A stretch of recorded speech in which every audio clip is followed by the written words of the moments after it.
मधुबनी लोक चित्रों का विवेचनात्मक अध्ययन मेरे शोध का विषय था और इसको मैंने भरपूर अथक प्रयासों के द्वारा संपूर्ण करने का प्रयास किया।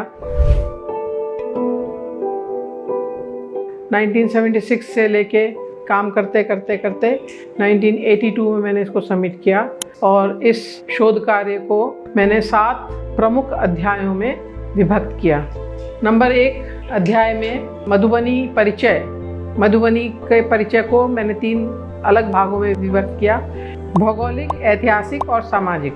भौगोलिक में मधुबनी तो प्रांत बाद में बना, पहले ये पूरा एरिया जहाँ पर चित्रकारी फैली हुई थी ये मिथिलांचल का भाग कहलाता था। तो भौगोलिक दृष्टि से इसका कहाँ से कहाँ तक विस्तार था वो मैंने अपने शोध प्रबंध में दिया। ऐतिहासिक दृष्टि से यहाँ पर कब कब और किन किन राजाओं ने राज्य किया, किन किन राजाओं के राज्य में ये कला किस तरीके से पल्लवित और पुष्पित हुई उसका विवरण लिखा गया है।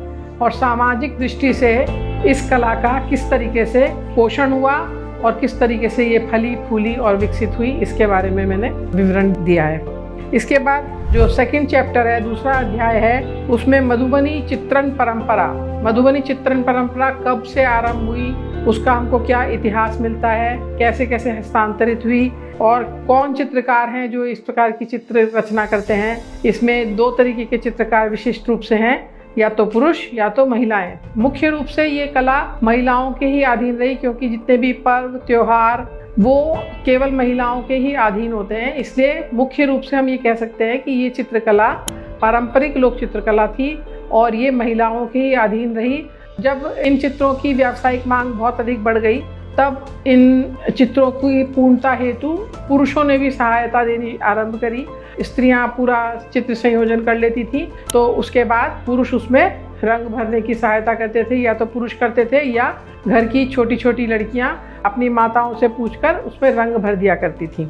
तीसरा अध्याय है मधुबनी चित्रण शैली। तीसरा अध्याय मधुबनी चित्रण शैली में सवर्ण शैली, रेखांकन शैली, रंग और तूलिका उपकरण और चित्रण विधि, ये इन सब चीज़ों पर प्रकाश डाला गया है। इसमें सवर्ण शैली में ब्राह्मण जाति के लोग सवर्ण शैली के चित्र बनाते हैं और रेखांकन शैली के चित्र मुख्य रूप से कायस्थ जाति के लोगों के बीच में प्रचलित हैं। रंग एवं तूलिका वहीं के वातावरण से उपलब्ध सामग्री से ये लोग तैयार करते हैं। बांस की खपच्चियों से छोटे छोटे आगे रुई बांध के या कोई और धागा बांध के उससे ब्रश तैयार करते हैं। तो भित्ति चित्रों में वो बांस की खपच्ची के आगे रुई लगा के उससे रेखांकन करते थे और पतला ब्रश बना लेते थे और कुछ लोग उससे बड़ा ब्रश बना लेते थे। अब ऐसा नहीं है, अब ये लोग पूरा व्यावसायिकीकरण होने के बाद पूरी तरीके से रासायनिक कलर का इस्तेमाल करते हैं और जो मार्केट में उपलब्ध ब्रशेस हैं उनका भी इस्तेमाल करते हैं। चित्रण विधि वही है, पहले ये पूरा भित्ति को रेखांकन से बना देते हैं और उसके बाद बीच में रंग भरने का कार्य किया जाता है।